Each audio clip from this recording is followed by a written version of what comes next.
kabahayan ang nalubog sa baha dulot ng hagupit ng bagyong Enteng sa bansa. At kabilang sa mga kababayan nating naapektuhan ang dating beauty queen na si Shamsi Supsup Lee.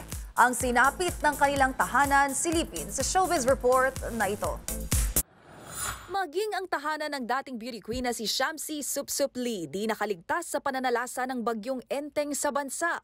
Sa isang Instagram story, pinakita ni Miss Universe 2011 third runner-up ang kanilang bahay na pinasok ng baha at putik. Makikita rin ditong nakatumba na ang ilang silya.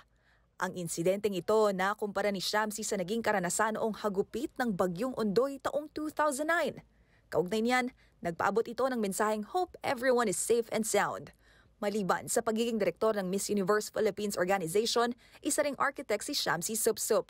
Kung matatandaan last July, sa gitna naman ng pananalasa ng bagyong Karina sa bansa, ilang personalidad din ang pinasok ng baha ang tahanan, gaya ng content creator na si Ninong Rai. Gayun din ang komedyanteng si Lassie.